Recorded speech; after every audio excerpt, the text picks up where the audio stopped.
Thank you very much, Mr. Chairman. We all know that about the brutal and senseless killing of George Floyd in Minneapolis. There's no excuse, nor can there be, for what the police did to Mr. Floyd. His killers, fortunately, are being brought to justice. His death, we hope, will not be remembered solely for being the senseless act of violence that falsely was launched in his name, but rather, hopefully, his memory will be made permanent in our national consciousness, in the long-term reform of policing policies across our country. In my home state of Utah, the city of Ogden is still mourning over another death, that of police officer Nate Lyday. On May 28th, a woman called 911 saying that her husband was threatening her life. Lyday and a group of officers arrived promptly at the home. The man inside the home began shooting at them from inside. Lyday was mortally wounded. Officer Lyday was only 24 years old. He was about to celebrate his 5th wedding anniversary to his wife, Ashley. He had been on the job as a police officer for just 15 months.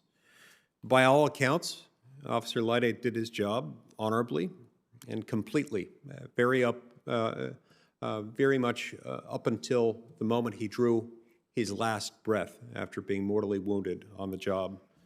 Nate Lyday was an officer who sought to uphold justice and protect the innocent, even making the ultimate sacrifice on behalf of a threatened and fearful family. Nate Lyday's loss really is our loss. It's a loss for everyone. George Floyd's loss is also our loss. It's a loss for everyone as well. And we ought to remember and revere them both. I think we can do precisely that. And the residents of Ogden, Utah are a good example of how that can happen. They came together for a peaceful protest in order to draw attention to both of these tragic deaths. This was a protest that ended and started peacefully and brought members of the Ogden community together rather than pulling them apart. So this is an important issue. It's one that we've got to continue to focus on. In 2012 in Camden, New Jersey, Camden, New Jersey had the highest rate of crime in the entire nation, as I understand it. In addition to rampant crime, the police department in Camden, New Jersey discovered extensive corruption among the police force, with officers routinely planting evidence on suspects, fabricating reports, and in many circumstances, committing perjury. This behavior was so pervasive that a total of 88 convictions had to be reversed as a result of it. And as a result of this fallout, the governor and the mayor decided to disband the Camden, New Jersey police force and transferred the policing of the city over to the county. Now, notably, the rebuilding of this new Metro Police Department moved forward without the involvement of a number of people who had previously been involved in it, including the police union. Officers from the disbanded Camden Police Department were invited to apply for the new police force, and over 100 of them, a little less than half as far as we can tell, were eventually rehired. But as a result of this restructuring, response times improved. Now a person waiting for a police responder waits, I'm told, an average of 4.4 minutes, instead of the previous average, which I'm told was over 60 minutes. Violent crimes in Camden have dropped 42% in just 7 years.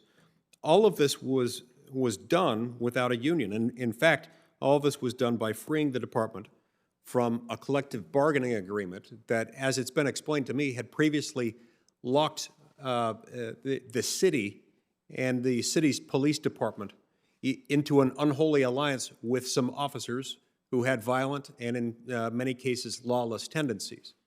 And so this brought about what, by all outwardly observable metrics, seemed to be a better set of circumstances. So, Mr. Logan, I want to thank you for being here and for your healing words. I appreciate your account of the progress that's been made in Camden.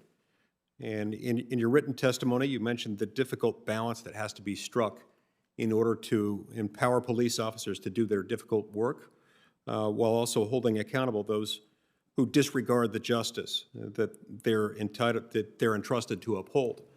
In your view, did this restructuring that happened in Camden, tell me about how it helped to recalibrate that balance between power and authority that you mentioned? Thank you, Senator. I would say that they listened to the people from town hall meetings to conversations. Once what we're doing here, they begin to hear from regular residents. And I remember Governor Christie came to a hall near my house and had several clergymen and regular residents speak into their struggles, their challenges, their fears, and the issues of Camden in its broken state. And Mayor Red just did a great job of hearing and almost re-saying to make sure that we were heard. And from that, as the new officers, again, the community policing, as they walk the streets, as a preacher, I'm good for a block party and an impromptu cookout. I never forget, I was cooking on the corner and one of the officers, everybody called me Pastor Diddy. So he said, Pastor Diddy, man, I'm gonna go get some more hot dogs because we're out. This officer goes and gets hot dogs and comes back and he's electric sliding on the block. That would have never happened in Camden. That connection, that relationship now, if that officer was to pull over somebody, it changes the whole story. And so that accountability was that relationship created the accountability that also was put in place because now, a big thing that happened in Camden, we didn't know half the officials. So their faces were very visible and conversations were constantly happening. And therefore, we had the baseball cards with the police officers. All those type of things built into our connection, our relationship, which allowed for a level of trust. And in 10 seconds, I got pulled over in front of my house at a cookout, coming back with some more food. And one of the officers was talking a little rough to me. And I was at my house. And the other officer said something to the effect of, oh, you the pastor, right? I said, yeah. And he sort of told the guy, calm down, he lives right here. It was that simple. I don't know if that story would have been the same in 06, in 07. And 2012 was rough. One of that key murder that was in December was in front of my church building on Saturday night.